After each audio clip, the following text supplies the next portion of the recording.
Hey guys, it's Jeff.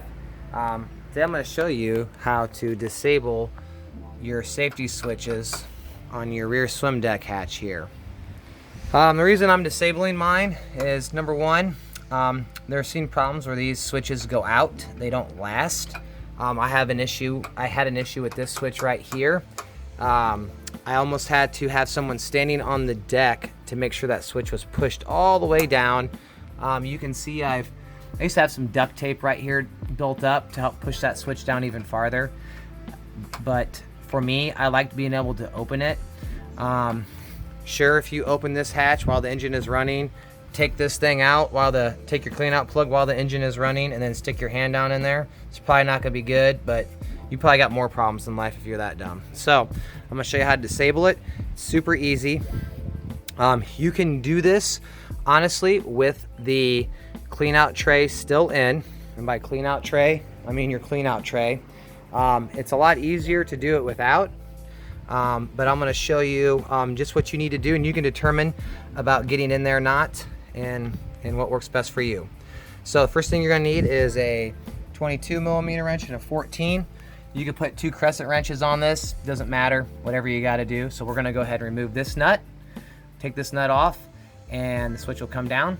The reason you need the 14 or the crescent wrench, you kind of almost have to hold this so that you can spin, so you can start to spin this plastic nut loose, because it's just probably, mine was just, you know, difficult. Probably threads, it's plastic, so the threads were banged up. But once you get that done, just unscrew the nut the rest of the way.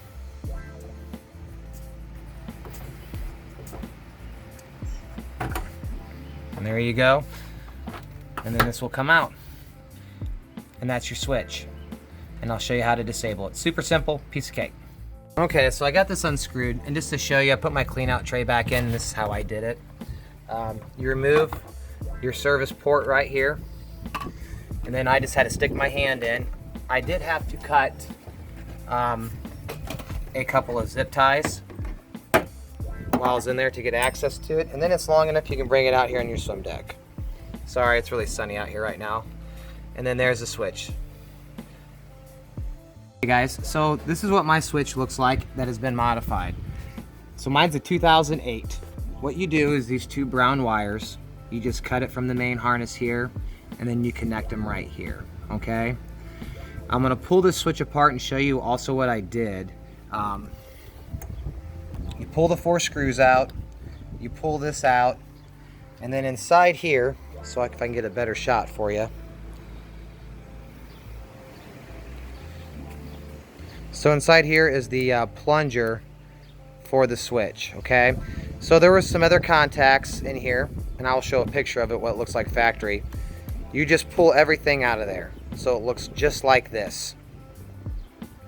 And how this switch would work is you have these contacts. When you have this open and the plunger is up, as in if you had your deck hatch open, those 2 contacts touch right here. And those 2 contacts kill the engine. When the switch is down, the 2 contacts move from there, and then they slide over to these 2 brown ones, which allow the engine to fire. So by removing the components in here that allow the connection of these contacts, I could just leave it like this. I could take this whole thing, wrap it up in duct tape, and be done. I wanted to cover the holes. I wanted to leave it all there in case for whatever reason I wanted to go back. I don't know, it just looks nicer. So that is all that has to be done. Those 2 wires connected together. Let's use a heat shrink butt connector, and then take your cut wires, wrap it all up in duct tape, and call it a day. And then remove the guts from here, screw it back on.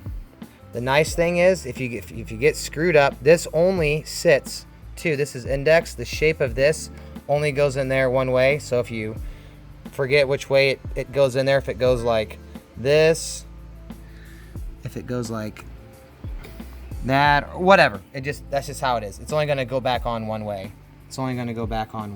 Sorry, I'm out here in the sun. And then I just put the switch back, wrap it in duct tape, re-zip tie all your leads here.